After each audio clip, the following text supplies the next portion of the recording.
الحمد لله نحمده ونستعينه ونستغفره ونؤمن به ونتوكل عليه ونعوذ بالله من شرور أنفسنا ومن سيئات أعمالنا من يهده الله فلا مضل له ومن يضلل فلا هادي له ونشهد أن لا إله إلا الله وحده لا شريك له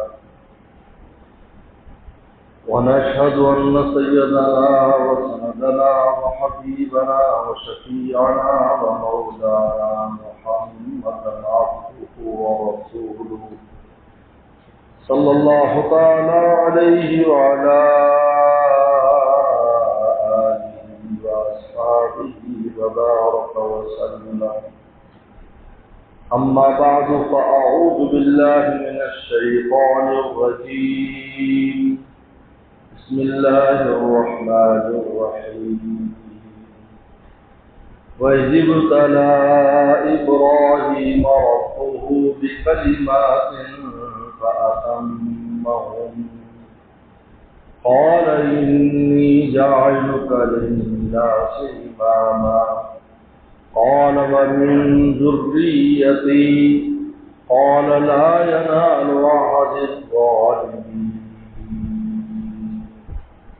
فقال النبي صلى الله عليه وسلم أنا دعوة إبراهيم أو كما قال عليه الصلاة والسلام. صدق الله صدق رسوله النبي الكريم. میرے محترم بزرگ اور دوستو، اللہ تعالیٰ نے حضرت ابراہیم صلی اللہ علیہ وسلم کو ابو الانبیاء بنایا ہے. ابو الانبیاء ایک ہے ابو البشر، یہ پہلا نام آدم علیہ السلام کا ہے اور دوسرا نام حضرت نوح علیہ السلام کا ہے. سارے انسان آدم علیہ السلام سے چلے، اس کے بعد نوح علیہ السلام کے زمانے میں طوفان آیا تو سارے انسان غرق ہو گئے سوائے نوح علیہ السلام اور ان کے ساتھ چند ساتھی تھے. لیکن نوح علیہ السلام کے 3 بیٹوں سے پھر آگے پوری دنیا پیدا ہوئی. یہ ابو البشر ہے. لیکن ابراہیم علیہ السلام ابو الانبیاء ہے. سب سے زیادہ پیغمبروں کی جماعت ابراہیم علیہ السلام کے اولاد میں ہے. اور اللہ تعالیٰ فرما رہے کہ یہ مقام ہم نے کیوں دیا ہے. اتنا بڑا مقام ابراہیم علیہ السلام کو جو ملا ہے کہ تمام آسمانی مذہب پر یقین رکھنے والے جتنے بھی فرقے اس وقت بھی ہیں، جن میں یہودی سب سے قدیم ہے، پھر عیسائی ہیں، اس کے بعد مسلمان ہیں، سب کی نسبت حضرت ابراہیم صلی اللہ علیہ وسلم پر جاتی ہے. ہر ایک ان کو اپنا بڑا مانتا ہے. عیسیٰ صلی اللہ علیہ وسلم بھی ان کی اولاد میں سے، موسیٰ صلی اللہ علیہ وسلم بھی ان کی اولاد میں سے. اور نبی کریم صلی اللہ علیہ وسلم تو فرماتے ہیں کہ میں اپنے دادا ابراہیم کی دعا ہوں. ان کی دعا انہوں نے جو فرمائی تھی، اس دعا کے نتیجے میں اللہ نے مجھے بنو اسماعیل میں مبعوث فرمایا. بنو اسحاق اور بنو اسماعیل تمام پیغمبر یہی آئے. بنو اسحاق میں آئے جو حضرت سارہ کے بطن سے تھے، اور بنو اسماعیل میں نبی کریم صلی اللہ علیہ وسلم آئے جو حضرت ہاجرہ کے بطن سے تھے.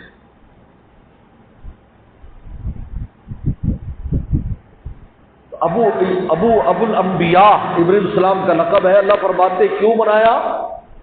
اذ ابتلی ابراہیم ربہ بکلمات، ہم نے ان کا امتحان لیا، ان کی آزمائش کی.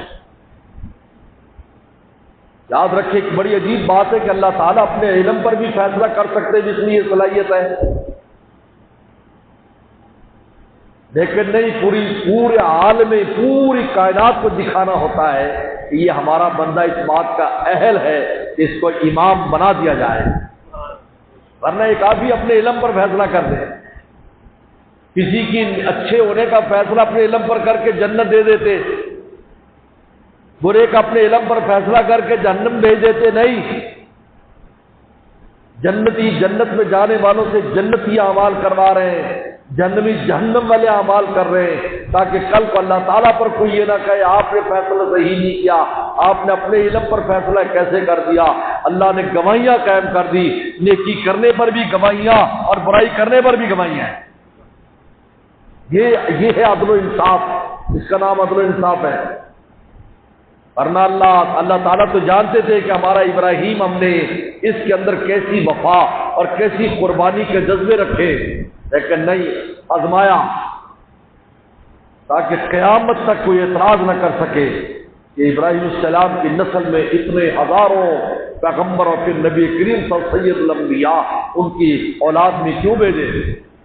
اذ ابتلی ابراہیم ربہ بکلمات، اور گھر سے آزمائش شروع ہوتی، گھر سے آنکھ کھولتے ہاتھ میں بت پرستی ہے، گھر میں بت گھڑے جا رہے ہیں، بیچے جا رہے ہیں۔ ابراہیم کہتے ہیں نبیوں کی جو تربیت وہ اللہ خود فرماتے ہیں، اور کسی سکول اور مکتب میں نہیں جاتے، یہ مکتب میں جائیں، اس لیے قرآن نے کہا وَعَلَّمْنَاهُ مِن لَّدُنَّا عِلْمًا، ہمارے پاس ایک علم ہے، علم لدونی، ایک علم بالقلم، ایک وہ علم ہے جو قلم کے ذریعے تم استاد سے سیکھتے ہو، تم استاد سے الف با تا سیکھتے ہو، اے بی سی سیکھتے ہو، یہ علم جو تم سے یہ قسمی علم ہے یہ سب حاصل کر سکتے ہیں، لیکن پیغمبروں کو جب ہم جو علم دیتے ہیں وَعَلَّمْنَاهُ مِن لَّدُنَّا عِلْمًا، ہم ان کو علم لدونی دیتے ہیں، ہم براہ راست ان کو علم بھی دیتے ہیں، ہم ان کی تربیت بھی کرتے ہیں، ہم ان کی حفاظت بھی کرتے ہیں، اور ہم ان کے ساتھ ہوتے ہیں۔ پیغمبر سلام کو تسلی دی، فرمایا کہ انک بِأَعْیُنِنَا، آپ ہر وقت ہماری نگاہوں کے سامنے رہتے ہیں، آپ کچھ فرق فکر نہ کریں۔ موسیٰ علیہ السلام نے، موسیٰ علیہ السلام، ہارون علیہ السلام، فرعون اتنا جابر قسم کا، ظالم قسم کا بادشاہ جس کے سامنے وہ بچوں کو ذبح ہوتے کتنے سال دیکھتے رہے، اس کے سامنے جا کر فرمایا کہ نا انی معکما، میں تمہارے ساتھ ہوں، میں تمہارے ساتھ ہوں، اسمع و ارا، میں تمہاری باتیں بھی سنوں گا اور دیکھوں گا بھی کیا ہو رہا ہے۔ خود تربیت فرماتے ہیں۔ اب آنکھ کھولی ہے، ماحول ایسا ہے، ماحول ایسا ہے، ماحول کو دیکھ رہے ہیں، ماحول کیا ہے۔ جوانی میں کام دکھا دیا، بت توڑ دیے، یہ بھی ایک امتحان تھا۔ ہمارا ابراہیم کیا کرتا ہے اس موقع پر، بت توڑ دیے۔ یہ بت توڑنا جو سنت ابراہیمی ہے، بتوں کو ماننے والوں کا سر پھوڑنا، یہ سنت ابراہیمی ہے، جیسا الحمدللہ اہل پاکستان نے کیا، افواج نے کیا، علماء نے کیا، سب نے کیا، پوری قوم نے کیا، سب پوری قوم کے کھاتے میں بتوں کو ماننے والوں کا سر پھوڑا اور سر توڑا۔ سب سے پہلے بتوں کو توڑا۔ لوگوں نے کہا کہ بھائی، اور شہرت ہو چکی تھی، ماحول میں جوان کی شہرت ہو چکی ہے۔ یہ ہمارے والد صاحب فرمایا کرتے تھے جوانی ہی وہ ہے جس میں انسان کچھ کر کے مولا تک پہنچ سکتا ہے۔ تو اللہ نے جہاں بھی کوئی انقلابی بات کی ہے تو جوان کا لفظ استعمال کیا، سمینا فتن یذکرہم، ہم نے ایک نوجوان کو سنا ہے جو ان کی برائی کرتا ہے، یقال لو ابراہیم، اس کو ابراہیم کہتے ہیں، پکڑ کے لاؤ اس کو، کوئی ہوگا۔ یہ بتوں کا جو حال کیا اسی نے کیا ہے۔ بڑے بت کے گلے میں جو ہے نا وہ ہتھوڑا ڈال دیا، کہ تو تم نے کیا، کہ نہیں یہ بڑے نے کیا، دیکھو آلہ قتل بھی اس کے پاس ہے۔ پولیس میں اعلیٰ قتل جس کے پاس نکلتا مجرم ہوتا ہے کہ اعلیٰ قتل اس کے پاس ہے، دیکھو۔ اور نے کہا بات تو ٹھیک ہے، اعلیٰ قتل یہاں ہے۔ پھر کہا کہ نہیں یہ بت تو نہ بول سکتے ہیں، نہ ہاتھ پاؤں چلا سکتے ہیں، تو کیسے اس نے قتل کیا ہے؟ کہا کہ پھر ان کو خدا کیوں مانتے ہو تم؟ سبحان اللہ، خدا کیوں مانتے ہو؟ کیوں خدا مانتے ہو جب ان کے پلے میں کچھ نہیں ہے؟ یہ خود مخلوق اور عاجز ہے، خود تم نے ان کو بنایا ہے، ان بتوں کو کیوں مانتے ہیں؟ یہ یہاں سے ابراہیم السلام کی توحید شروع ہو رہی ہے. کیوں مانتے؟ یہی ان کی خصوصیت تھی.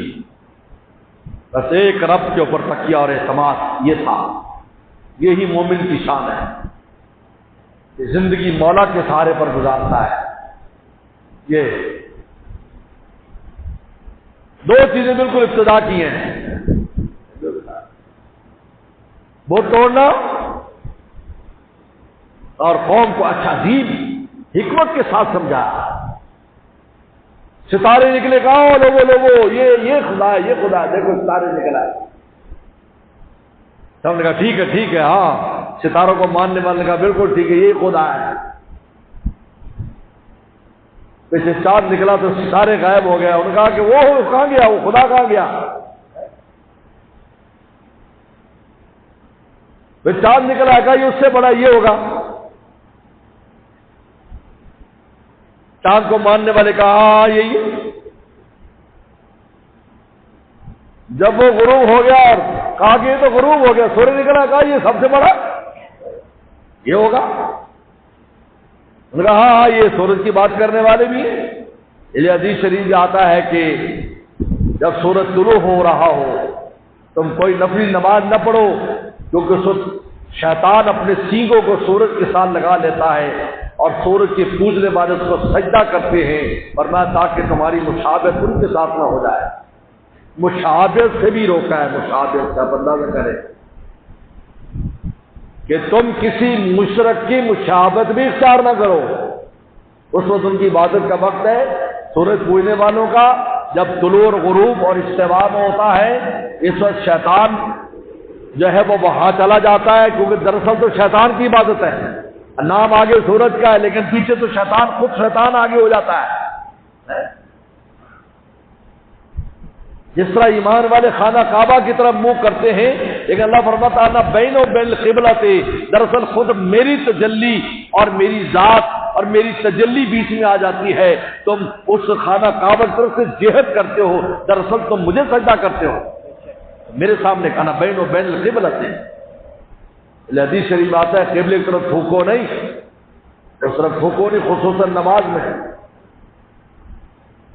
منع فرما انا بین و بین القبلۃ. دراصل سورج کو پوجنے والے، چاند کو پوجنے والے، کسی بھی غیر اللہ کو پوجنے والے دراصل وہ شیطان کو پوجتے ہیں. جب وہ غروب ہو گیا کہ یہ بھی غروب ہو گیا، یہ خدا بنانے کے قابل نہیں ہے. خدا تو وہ ہے جو کبھی غروب نہ ہو، جس کو کبھی زوال نہ آئے، جو ہمیشہ زندہ ہو، ہمیشہ زندہ رہے، جس کا نام حی ہے.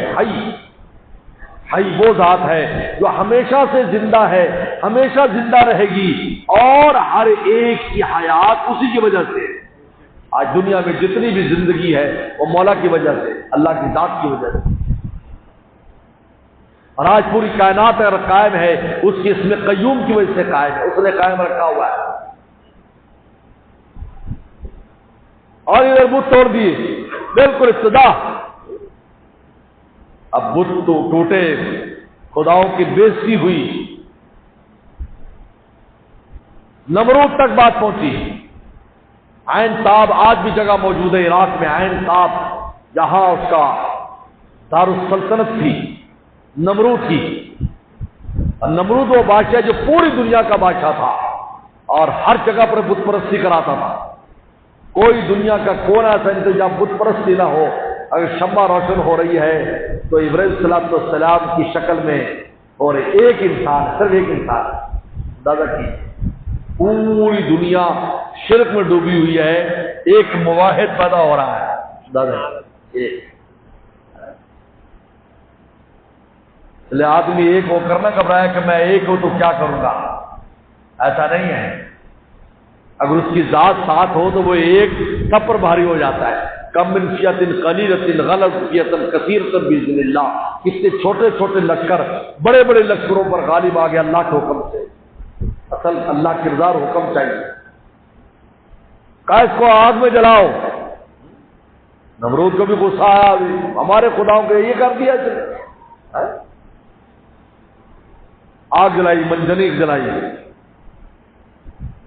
میں نے وہ منجنیق دیکھی ہے، آج کل وہ ترکی کی سرحد پر ہے، وہ گڑھا بھی موجود ہے جہاں پر آگ جلائی گئی تھی، اور وہ منجنیق کے بھی آثار ہیں جس جہاں سے جس پہاڑی، چھوٹی سی پہاڑی جس کو اوپر سے گرایا گیا ہے۔ حضرت ابراہیم السلام نے سے کسی نے پوچھا کہ اتنا سخت وقت کہ ایسی آگ، کہتے اڑتا ہوا پرندہ بہت اوپر اڑ رہا ہوتا، وہ بھی آگ کی تپش کی وجہ سے بیچ میں گر پڑتا تھا، اتنی دور تک اس کی تپش تھی۔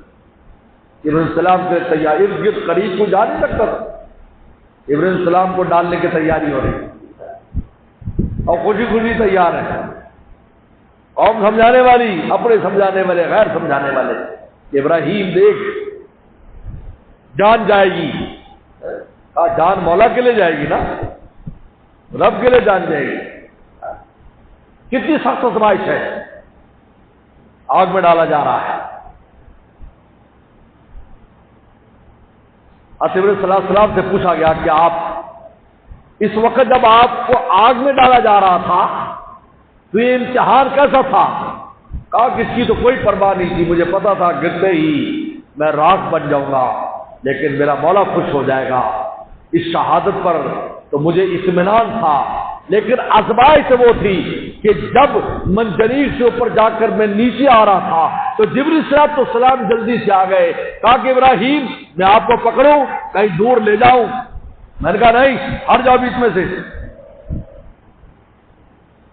انہوں نے کہا ابراہیم آپ کی یہ جو حالت ہے اس کی اطلاع اللہ تعالیٰ کو کر دوں؟ سبحان اللہ، اطلاع کر دوں کہ آپ کا ایک ہی تو ماننے والا زمین میں، ایک ہی تو مومن ہے اور اسی کو آگ میں ڈالا جا رہا ہے، اسی کو آگ میں ڈالا جا رہا ہے۔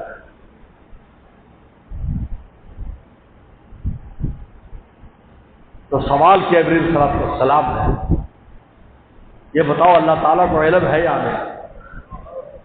اللہ کو علم ہے، بڑی پیاری بات کہ علم و بحالی مستغنن عن سوالی، اگر اس کو علم ہے تو مجھے سوال کی ضرورت نہیں ہے، دوست وہ دوست ہوتا ہے جو بغیر سوال کے مدد کے لیے آئے، لہذا ضرورت نہیں ہے۔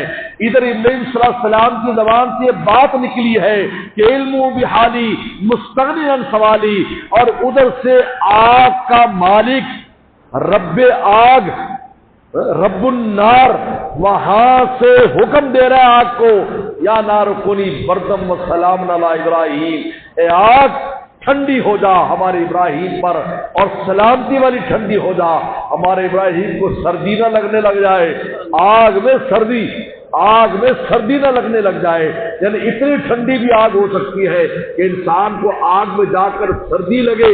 اس کا مطلب یہ ہے کہ جتنی اشیاء دنیا میں کام کر رہے ہیں، اگر اس کے پیچھے اللہ کا حکم نہ ہو کوئی چیز اپنا اثر نہیں دکھا سکتی۔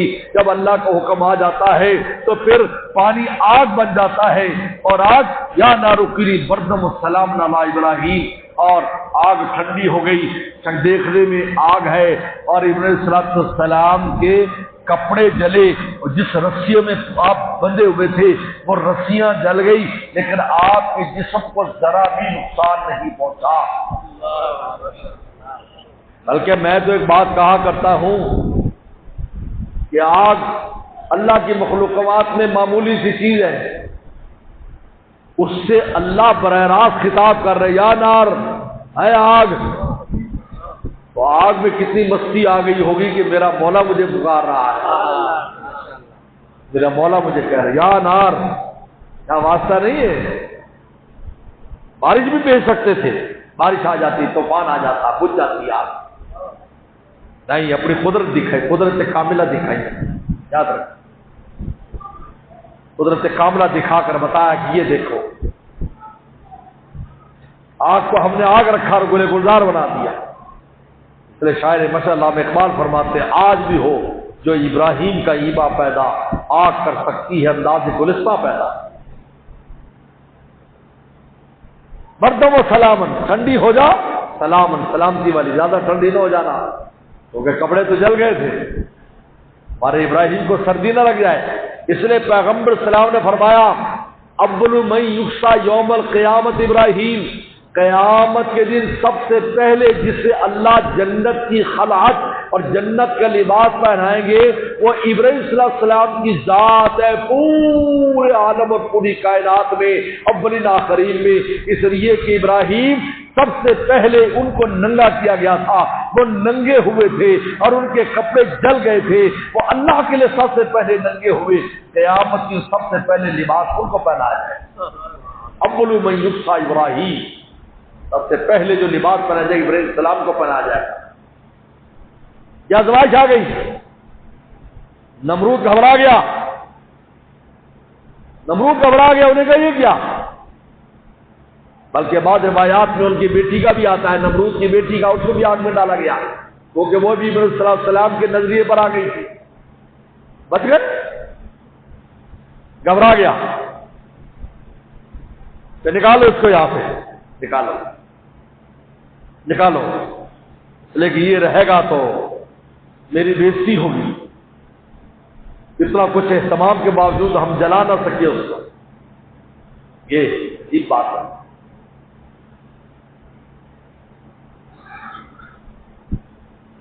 اسود ہمسی جو تھا اس نے بھی کیا تھا، ایک صحابی تو نہ بن سکے، وہ تابعی تھے، حضور صلی اللہ علیہ وسلم کے وفات کے 5 دن بعد وہ آئے تھے، مدینہ شریف پہنچے، اس کو بھی آگ میں ڈالا تھا، وہ صحیح سالم نکل گئے، تو اسود ہمسی نے بھی اپنی وہ بچانے کے لیے، عزت بچانے کے لیے ان کو گھوڑا بھی دیا اور کہا کہ نکل جائے یہاں سے۔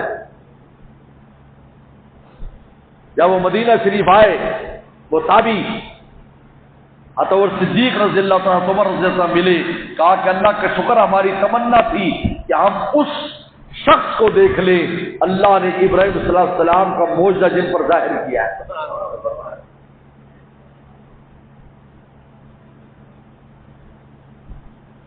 اب ہجرت کی باری آ گئی، اب ہجرت کر رہے ہیں، عراق سے ہجرت کر کے شام جا رہے ہیں، جو نبیوں کی زمین ہے، جو انبیاء صلی اللہ علیہ وسلم کی زمین ہے، شام، جہاں بیت المقدس ہے، وہاں جا رہے ہیں۔ انی ذاہب الی ربی سیہدین، میں اپنے رب کے پاس جا رہا ہوں۔ اپنی اہلیہ ساتھ ہے، ابراہیم السلام ہے، لوط علیہ السلام ہے، بھانجے، یہ 3 آدمی ہیں، یہ جا رہے ہیں، ہجرت کر رہے ہیں۔ پیغمبری مل گئی اور عبرانی زبان مل گئی، جو آسمانی زبان عبرانی تھی، جس میں تورات، انجیل، ساری کتابیں نازل ہوئی، وہ عبرانی زبان ہے، کیونکہ جب دریا کو عبور کر رہے تھے اس وقت وہ زبان عطا ہوئی، اس زبان میں آپ سے خطاب ہوگا اور اس زبان میں کتابیں نازل ہوں گی، صحف ابراہیم اس میں نازل ہوئے، تورات جیسی عظیم الشان کتاب اس میں نازل ہوئی۔ یہ تو ہم آج کہتے ہیں، کتنے بڑے بڑے مذہب ہیں، یہودیوں کی کتاب تورات ہے، عیسائیوں کی کتاب انجیل ہے، لیکن کوئی اصل زبان میں نہیں دکھا سکتا جس میں نازل ہوئی تھی، کیونکہ پرانے زمانے میں 2 ہی زبانیں تھیں جس پر اب وحی آتی تھی، یا عبرانی زبان تھی یا سریانی زبان تھی، سریانی یا عبرانی۔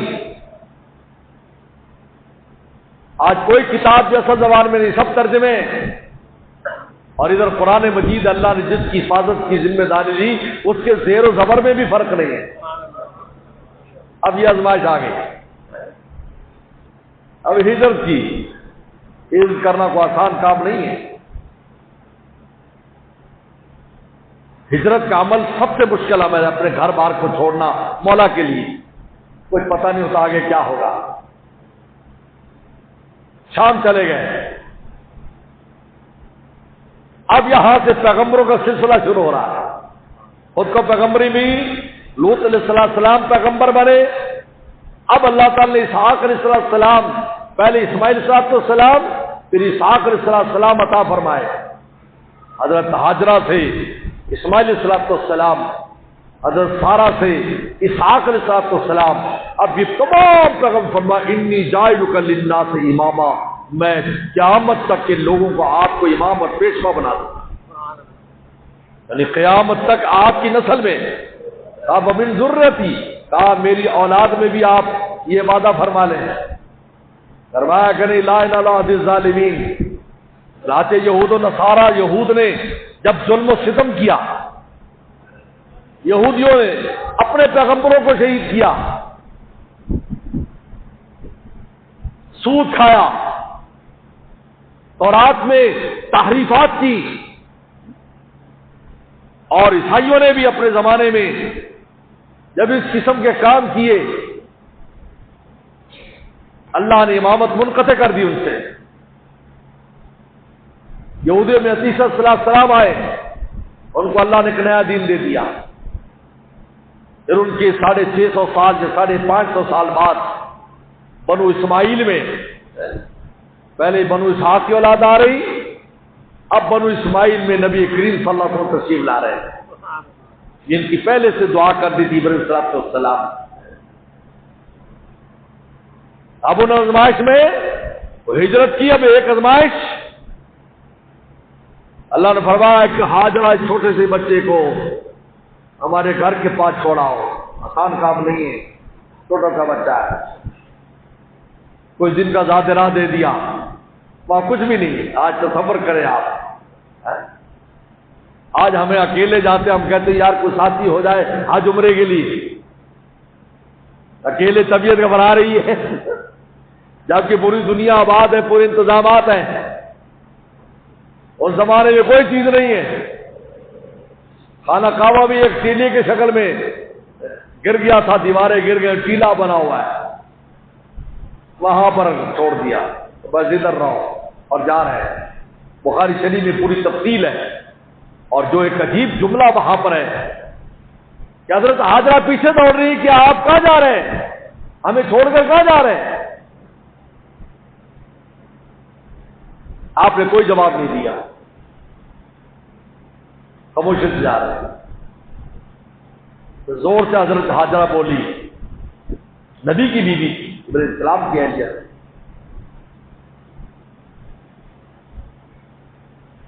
حضور صلی اللہ علیہ وسلم کی دادی تھی. پوچھا کہ کیا اللہ کے حکم سے آپ ہمیں یہاں چھوڑ رہے ہیں؟ انہوں نے کہا ہاں اللہ کا حکم ہے. پھر بھی دیکھا نہیں، چہرہ نہیں کیا ادھر. اللہ وہی قدم کھڑے ہو گئے ہاجرہ کے، کہا کہ پھر ہمارا اللہ ہمیں ضائع نہیں کریں گے، آپ چلے جائیں. اللہ یزیونا، یاد رکھو مولا کے لیے انسان کوئی بھی قربانی دیتا ہے، مالی دیتا ہے، جانی دیتا ہے، وقت کی دیتا ہے، کچھ بھی کرتا ہے، اللہ اس کو ضائع نہیں کرتے. یاد رکھو، نہ اس کو ضائع کرتے نہ ان کی اولادوں کو ضائع کرتے ہیں. بنانے والی ذات اللہ تعالیٰ کی ذات ہے. میری اور آپ کی اولادوں کو اللہ بنانے والے ہیں. اگر میں اور آپ اللہ تعالیٰ کے احکام کو ماننے میں ہر طرح کی قربانی دیں گے تو اولادوں کو خود اللہ تعالیٰ رزق بھی دیں گے، روٹی بھی دیں گے، عزت بھی دیں گے، زندگی بھی دیں گے. ہم سمجھتے ہم ایسا کر لیں. کتنے لوگ جو بڑے بڑے بیلنس اور بڑی بڑی جائیدادیں اولادوں کے لیے چھوڑ کے چلے گئے، جو یتیموں کے بچے تھے ان سے اچھی زندگی گزار رہے ہیں. یتیم بچے اچھی زندگی گزار رہے ہیں، اس لیے کہ یہ تو اللہ تعالیٰ کی ذات ہے. اس لیے ابراہیم صلی اللہ علیہ وسلم نے جب کہا تھا، اللہ فرمایا انی جاعلک للناس اماما، میں لوگوں میں تجھے امام بنا دوں گا. تو من ذریت اس لیے کہا تھا اللہ میں تو ایک دن چلا جاؤں گا تو میری امامت کیسے باقی رہے گی؟ فرمایا بس ظالموں کو نہیں ملے گی، لیکن جو ظالم نہیں ہوں گے، اللہ کو ماننے والے ہوں گے، تقوی والے ہوں گے، صحیح عقیدے پر ہوں گے، میں تیرے نام کو ان کے اندر باقی اور زندہ رکھوں گا. آج بھی نام زندہ ہے. میرے آپ کی نماز مکمل نہیں ہوتی جب تک درود ابراہیمی نہ پڑھ لیں. نام زندہ ہے یا نہیں؟ ہر نماز میں ہماری زبان پر ابراہیم السلام کا نام آتا ہے. کما صلیت علی ابراہیم، دیکھ اندازہ کیجیے. من ذریتی، ان کی جسمانی اولاد ہو یا روحانی اولاد ہو. اس لیے کہا تھا من ذریتی، میری اولاد میں قائم رکھنا. میں تو چلا جاؤں گا، چلو میں اپنی زندگی تک تو ٹھیک ہے، میرے بعد کیا ہوگا؟ اور میں جو ظالم ہوں گے، بد عقیدہ ہوں گے، ظلم و ستم کرنے والے ہوں گے، شرک اور کفر کرنے والے ہوں گے، ان میں آپ کی امامت نہیں چلے گی، لیکن جو میرے ماننے والے ہوں گے، موحد ہوں گے، مومن ہوں گے، ان میں میں تیری امامت کو قائم رکھوں گا۔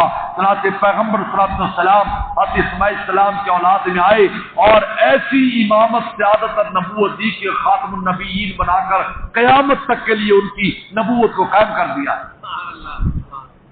اور ان کی اولاد میں ابراہیم حضرت نبی کریم صلی اللہ علیہ وسلم کی اولاد، روحانی اولاد، جسمانی اولاد، ان میں ابراہیم السلام کے نام کو زندہ کر دیا، ان کے تذکرے رہتے ہیں۔ ایسا درود دے دیا آپ نے، فرمایا سب سے افضل درود درود ابراہیمی ہے، کما صلیت علی ابراہیم، سب سے افضل قرار دیا۔ نماز میں، یعنی نماز جو سب سے بڑی عبادت ہے، اس میں بیٹھ کے پڑھو، اس کے بعد دعا کرو، ہم تمہاری دعا قبول کریں گے۔ پہلے ہمارے محبوب پر درود پڑھو، پھر دعا کرو۔ یہ دعا کی ترتیب بتا رہی ہے۔ اس لیے نماز جنازہ میں بھی پہلے درود ہے، پھر دعا ہے، کہ پہلے درود پڑھو، پہلے ثنا کرو، پھر درود پڑھو، پہلے اللہ کی ذات، پھر نبی کریم صلی اللہ علیہ وسلم کی ذات بیچ میں آ گئی، اب تم دعا کرو، ہم تمہاری دعا قبول کریں گے، مرنے والے کے بارے میں تمہاری سفارش قبول ہو جائے گی، اس کی مغفرت ہو جائے گی۔ نماز میں تم پوری نماز پڑھ لی،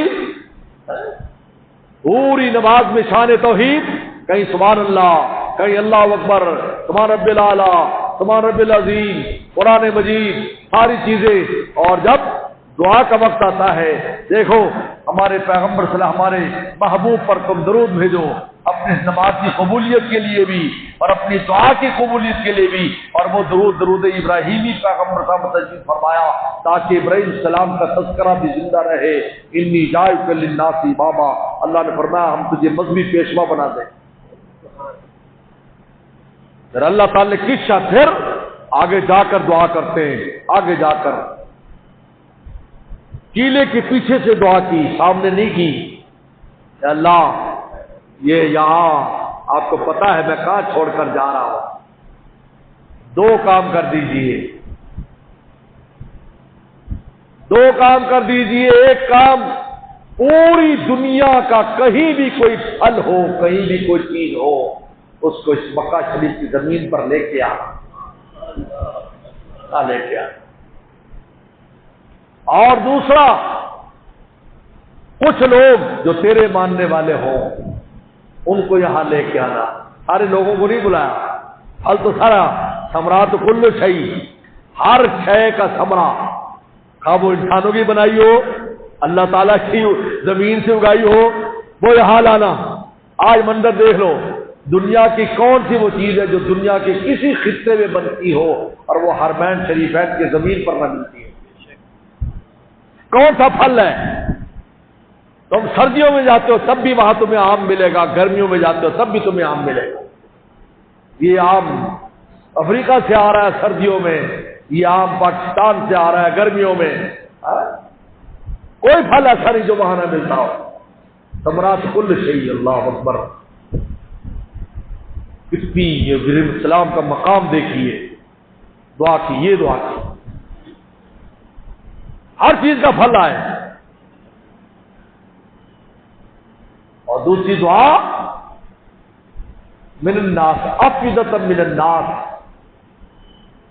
کچھ لوگوں کے دلوں کو یہاں کی محبت اور عشق میں مبتلا کر دینا کہ ہر تکلیف برداشت کر کے تیرے گھر کی زیارت کے لیے۔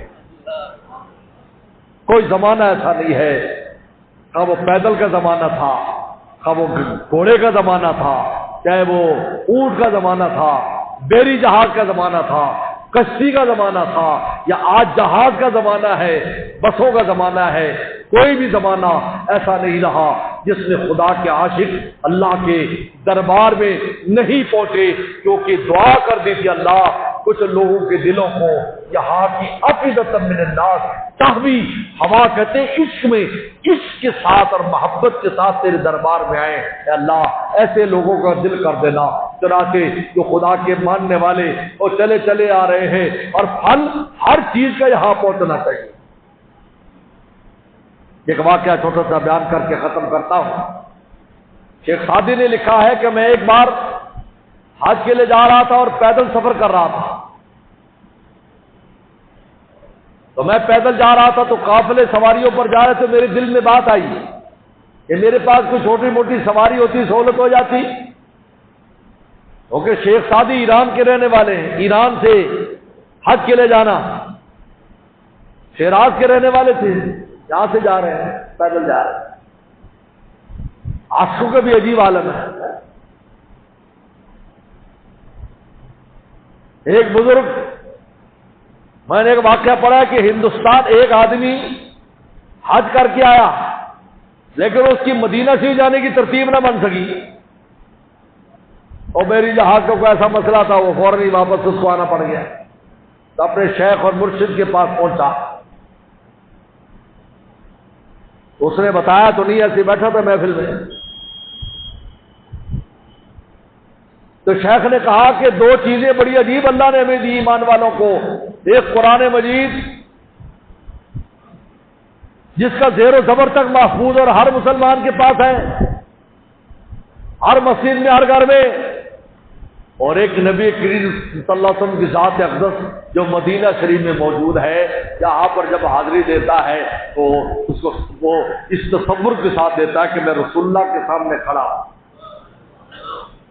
وہ جو صوفی بیٹھا تھا نا مجلس میں، وہ کھڑا ہو گیا، انہوں نے کہا جی مجھ سے بڑی غلطی ہو گئی، میں واپس آ گیا، میں اب دوبارہ مدینہ سے اسی وقت ہی واپس چل پڑا، اسی وقت ہی، ابھی آیا تو اسی وقت واپس چل۔ تو شیخ سعدی فرماتے ہیں کہ میں نے دیکھا کہ سامنے کوئی گیند کی طرح کوئی چیز جا رہی ہے راستے پر، تو میں نے کہا کوئی جانور ہے، پھر قریب گیا تو ایک انسان ہے جو چمڑے میں بندھا ہوا ہے اور اس کی کوہنیاں اور اس کے ٹانگیں کٹی ہوئی ہے، وہ کوہنیوں سے اس طریقے پر زمین پر کونی لگاتا ہے، وہ گھوم جاتا ہے، 2-3 فٹ فاصلہ 4 فٹ طے کر لیتا ہے۔ تو میں نے سلام کیا تو وہ کھڑا ہو گیا، رک گیا، اس نے سلام کا جواب دیا، میں سمجھ گیا مسلمان ہے۔ میں نے کہا بھئی کون ہو؟ انہوں نے کہا حج کرنے جا رہا۔ انہوں نے کہا حج کر رہے؟ کہتے میں سواری پر بیٹھ نہیں سکتا کیونکہ نہ میری ٹانگیں نہ میرے ہاتھ ہے، میرے پاس یہی ایک طریقہ ہے، قافلہ کوئی ساتھ لے جانے کے لیے تیار نہیں۔ کہاں سے آئے؟ کہا بخارا سے آیا، بخارا اور روس میں، بخارا سے آیا ہوں۔ کہا کب نکلے تھے گھر سے؟ کہا کہ 10 سال ہو گئے سفر کرتے ہو، 10 سال۔ شیخ سعدی فرماتے کہ پھر میں نے اس کو مطاب میں دیکھا، اسی طرح وہ طواف بھی کر رہا تھا، وہ مکہ شریف پہنچ گیا۔ اس سال جس سال شیخ سعدی نے حج کیا اس سال اس حاجی نے بھی حج کیا۔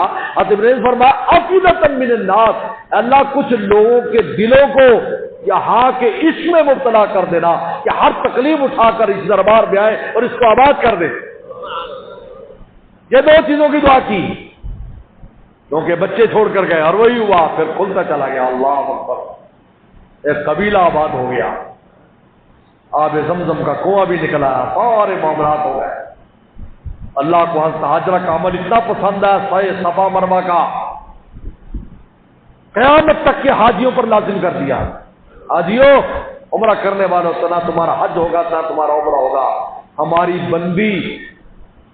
بندی حاجرہ والے عمل کو کر کے دکھاؤ، جب تک تم وہ عمل نہیں کرو گے ہم تمہارا حج قبول نہیں کریں گے۔ یہ نہ سمجھو صرف طواف کر لے، انبیاء نے طواف کیا لیکن نہیں، ہماری حاجرہ ہماری بندی بھی بہت اونچے درجے کی تھی جس نے اس گھر کو آباد کیا ہے، لہذا اس کا عمل بھی پورا کرو۔ اس لیے جب ہم سعی صفا مروا کرتے ہیں تو حضرت حاجرہ کی سنت پوری کرتے ہیں، اور پھر پیغمبر صلی اللہ علیہ وسلم نے وہاں چل کر اس جگہ کی قیمت کو اور بڑھا دیا کہ جب حضرت حاجرہ چلی تھی تو ان کی اولاد حضرت نبی کریم صلی اللہ علیہ وسلم کے مبارک قدم اور صحابہ کے مبارک قدم بھی اس مقام پر لگے۔ اللہ فرماتے انی جاعلک للناس اماما، اللہ اے ابراہیم تو میری نزمائشوں پر پورا اتر رہا ہے، میں تجھے قیامت تک کے لیے امام بنا دوں گا، پیشوا بنا دوں گا۔ اللہ تعالی ہمیں صحیح دین ابراہیم پر رہنے کی اور اپنے اندر شان توحید پہ، یہ اصل کیا ہے، سارا کچھ توحید پر ہے، اللہ کی ذات کے ساتھ تعلق تھا، اس پر سارا نمازہ کیا ہے، اللہ کے لیے ساری قربانی ہے، اللہ کے حکم کے سامنے ہیچ بیچ نہیں کیا، اعزاز الہو یار حکم تو ٹھیک ہے لیکن کیا کرے کیا مطلب ہے؟ یہ کیا مطلب ہے؟ کیا کرے؟ ابراہیم السلام تو گھر سے شروع ہو رہے ہیں، کہاں سے کہاں پہنچ گئے؟ آگے جو آزمائش قربانی کی آ رہی ہے وہ اس سے بھی بڑی آزمائش ہے، لیکن ہر جگہ پر خدا کی ذات کو مقدم کیا، اللہ کا حکم پہلے ہے، باقی سارا کچھ بعد میں۔ یہی مومن کی شان ہے کہ وہ اللہ کے حکم کو پہلے رکھتا ہے، باقی چیزیں بعد میں، یار دوست برادری وغیرہ سب پیچھے، کوئی کسی کو چھڑانے والا نہیں ہے۔ ہمارے والد صاحب فرماتے تھے، حدیث شریف میں آتا ہے کہ جس نے مخلوق کو خوش کیا، خدا کو ناراض کیا، اللہ نے اسی مخلوق سے اس کو سزا دلوائی، اسی مخلوق نے اس کو جوتے مارے، ہاں وہ اولاد ہو، ہاں وہ بیوی ہو، ہاں دوست ہو، ہاں برادری، اس نے جوتے مارے کیونکہ انہی کے لیے ناراض کیا تھا مولا کو۔ اللہ نے فرمایا دل تو ہمارے ہاتھ میں ہے، دل تمہارے ہاتھ میں؟ اس کے دل کو ایسا مخالف کر دیا کہ وہ دو دوست تھا وہ دشمن بن گیا، جس کے لیے اس نے خدا کو ناراض کیا۔ اللہ عمل کی توفیق عطا فرمائے۔ باخر دعوانا ان الحمدللہ۔